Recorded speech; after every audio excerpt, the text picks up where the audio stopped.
Tujuan di kamu tanah yang apa baru aja? saya beli. Sekarang gini, tujuan kamu apa? Apakah kamu ingin berdamai dengan keadaan atau kamu sebenarnya punya rencana untuk meninggalkan suamimu?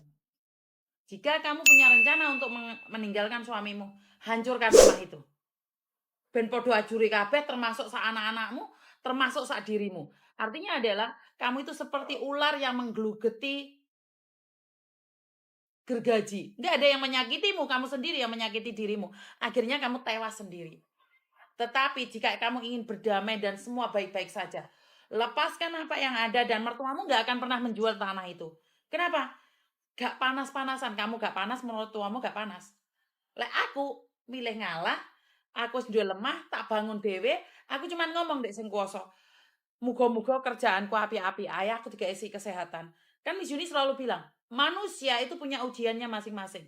Manusia kalau semuanya baik-baik saja, maka pekerjaannya yang nggak baik.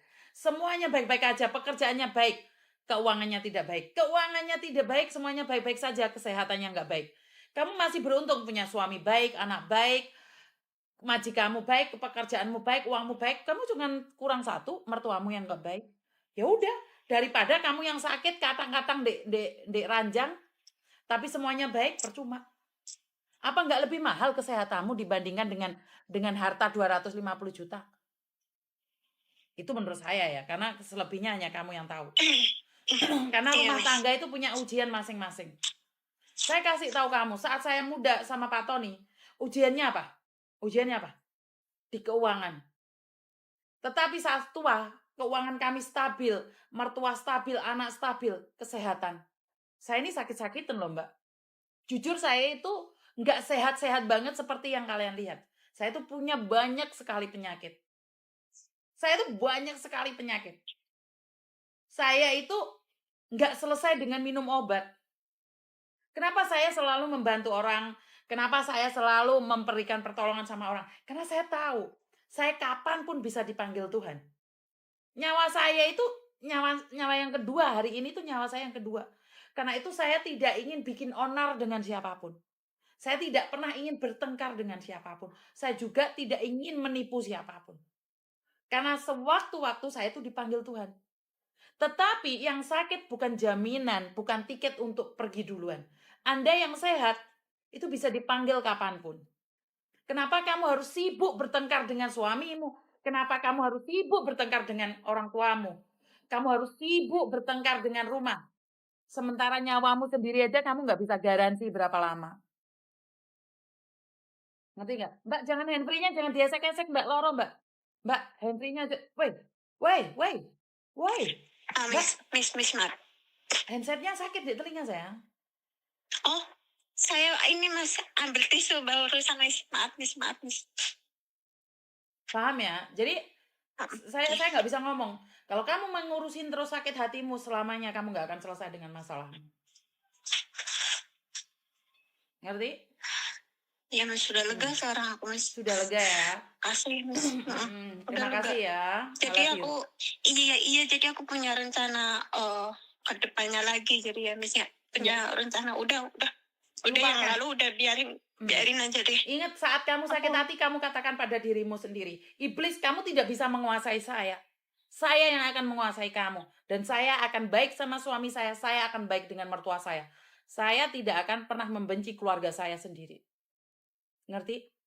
Katakan pada dirimu sendiri saat kamu ingat betapa sakitnya mertuamu ngomongin kamu. Kamu bilang, iblis, saya sudah memaafkan mertuaku. Ngerti? Yes. Udah? Lega? Iya, Oke. Miss. Terima kasih. Lega Makasih ya. Miss. I love you. Iya. I love you. I love you, Miss. Kalau kalian nggak bisa berdamai dengan diri kalian sendiri, kalian akan sakit selamanya. Kalian akan pedih semuanya. Kalian akan benci orang-orang di sekitar kalian. Oh, terima kasih saweranya, ada seperca harapan. Terima kasih. Karena ini nyata, teman-teman. Saya masih sehat, saya masih muda. Kalian kenal saya hari ini. Saya tuh sudah nggak punya taring, sudah nggak punya racun, sudah nggak punya tanduk. Jika kalian mengenali saya waktu muda, saya tuh jahat banget. Saya tuh agent terjahat di Hong Kong. Saya itu jahat banget loh. Jika kalian kenal saya zaman dahulu, tak jungkelno kalian. Zaman biyen untungnya itu nggak ada yang namanya syuting-syutingan, nggak ada yang namanya rekam-rekaman. Saya itu jahat banget teman-teman, saya itu tahu banget. Cuman saya konsepnya satu, saya tidak pernah menipu orang, korupsi duit orang. Saya gak pernah tumpah-tumpahan be orang. Itu prinsip ya. Saya tegas, saya kereng, saya judas, saya cerewet. Tetapi saya tidak pernah menipu orang. Saya dari dulu itu selalu membantu orang. Tetapi saya itu kejem. Jadi sekarang ini saya kuis kasaran orang ngomong apa sih? Apa sih? Saya lebih apa, racun saya sudah habis, tanduk saya sudah habis, emosi saya sudah habis. Kenapa? Kenapa? Saya sudah ditegur Tuhan. Aku ki mari jungkel rek, aku ki mari kasarane ngomong mari mati. Ini nyawa wis kehidupan yang kedua. Loh, nuruti emosi wis tuwek aku iki kasarane ngomong. Sunguku wis enggak ono meneh, wis potol kabeh iki sungune iki. Kalian lihat saya kalem loh. Sekalian lihat saya masih muda mbiyen. Beh, omong aku iki tuh ngelarani intil-intile jaran. Rambut sitok cepot iku, rambut sitok cepot sampean. Rambut kalian jatuh satu, yo aku lek berik-berik iku. Iya pernah.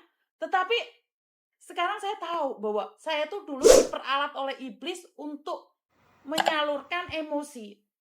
Saya sekarang tidak ingin dikontrol oleh emosi. Saya sekarang ini tidak ingin. Saya tujuan saya, ya untuk dari Ko Jocelyn. Saya tujuan apa? Memberikan edukasi. Kenapa saya lemah lembut, saya mudah memaafkan walaupun orang tersebut sudah menyakiti saya secara totalitas. Ketemu saya salaman, saya legowo. Kenapa? Saya pernah lebih jahat dari dia. Saya pernah lebih busuk daripada dia. Karena itu saya memaafkan orang lain, karena saya sendiri memaafkan diri saya sendiri. Saya memberikan peluang pada diri saya sendiri. Peluk jauh dari Bali, terima kasih. Jadi enggak ujuk-ujuk yang ini ya Mbak Rahayu. Enggak. Jadi karena apa ya? Karena ini malah ilmu yang saya dapatkan.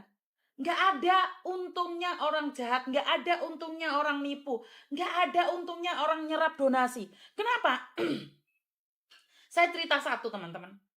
Kenapa saya takut banget dengan uang donasi itu, kenapa sih? Ceritanya, ada salah satu, saya tidak menyebutkan satu organisasi atau agama, ini perorangan. Dimana saat masih muda kita sama-sama menggalang donasi. Dan dia melakukan itu secara brutal. Dapatnya banyak. Saya sebagai pengawas di situ. Tetapi larinya uang begitu cepat, saya nggak tahu kemana. Dan saat ditanya, semuanya tidak bisa terungkap. Saya kecewa, saya marah, dan saya pergi. Karena saya tidak tahu harus mengekspresikan diri sendiri. Saya menjadi diri saya sendiri. Dia menjadi dirinya sendiri. Saat dia menolong orang lain, dia selalu meminta imbalan. Saat menolong orang lain, kalau kamu tidur sama saya, ya saya bebaskan kamu. Kalau kamu, karena saya dulu di Mako ya, tentunya kalian tahu ya saya di Mako. Jika kamu pingin saya bayarin dendamu di Mako, kamu harus tidur sama saya akan bantu kamu. Itu ceritanya cewek ya, tapi itu ya. Dulu masih sama-sama TB. Jadi ada orang yang melakukan seperti itu. Dan apa yang terjadi teman-teman? Saat uang donasi, saat uang anak-anak dikorupsi, dia masih sehat saja. Dan apa? Tahu nggak apa? Saat dia meninggal tubuhnya busuk. Itu pasti. Tapi sebelum meninggal tubuhnya udah busuk. Tubuhnya itu ada bau-bau busuknya. Kenapa? Karena kau kan ngapusi uang. Kau kan ngapusi uang. Metamit jabang bayi. Kenapa saya uang donasi ke keweden kekecil? Manusia tetap akan busuk. Tetapi kalau busuk diranjang, sebelum nyawa dicabut, kebayang nggak seperti apa? Sikile bosok, tangane bosok. Ayo, ate dadi apa weh? Masih mudanya ya sama, gagah-gagahan. Siapa sih yang muda nggak gagah? Siapa sih muda yang nggak cantik? Siapa? Saya nanya siapa? Terus saya masih muda ya cantik ya ayu. Wis tuwek ya kekrep. Intinya adalah uang donasi itu saya sangat takut. Saya tidak perlu mempertanggungjawabkannya pada donatur atau netizen, tetapi sama Tuhan saya. Kenapa saya pingin dievaluasi? Iki rek duwe sakmene rek entuk sakmene rek. Biar saya diingatkan oleh manusia. Saat kita diingatkan sama Tuhan, loro rek wedi. Mari aku iki san. Aku wis mari dadi kembange amben 3 wulan. 3 bulan saya diranjang. 3 bulan saya diranjang. Wis mari menikmati karma jahat iki wis mari. Ora guyon. Sikil iki wis mari potol. Sikil saya itu habis potol. Potol itu apa sih bahasa Indonesianya? Apa sih potol itu? Wah, enggak lah kalau Kamboja enggak sampai 200 juta. Siapa yang ngomong Kamboja 200 juta? Enggak kok. Enggak, kalau Kamboja enggak 200 juta. Potol itu apa? Tugel. Enggak diamputasi rek, tak wetek kon nggo. Oto sikilku iki. Iki ne ceklek, iki nyapotol. Enggak kecelakaan loh. Kepreset tuh. Potol sikilku. Makanya aku saiki gak wani ugal-ugalan, tukaran mbek wong, sombong-sombongan mbek wong. Wedi. Aku iki wedi. Ora wedi mbek kalian, wedi mbek awakku dhewe. Iya bener. Lek patah tulang. Bukan rek, ini nih protol iki lho. Ini nih loh. Apa sih ini yang ngarani? Iki apa sih yang ngarani? Dengkul lagi ajur. Ini punya saya tuh ajur. Nanti saya akan upload ya kejadian 2017. Iki potol, iki saya iki potol. Nggak bisa melaku. Bukan kropos atau wendang engko kropos engko. Banyak kropos untu je utuh aku tulang utuh kropos. Dengkulen, iya dengkul patah. Bukan patah, Mbak. Lek patah kan ceklek ya. Iki protol. Ora retak iki tempurung kaki. Iya, ora retak. Coplot. Karep mulare rek. Geser, orang geser. Kok iso geser piye to? Alah fotone di HP sitok iki. Karena itu karma. Nomor 1 kuwi kena karma kuwi. Nomor 2 aku kena kanker. Piye? Tegurane sing nggih kuwasa iki langsung jleput aku saiki mangan iki rada wedi.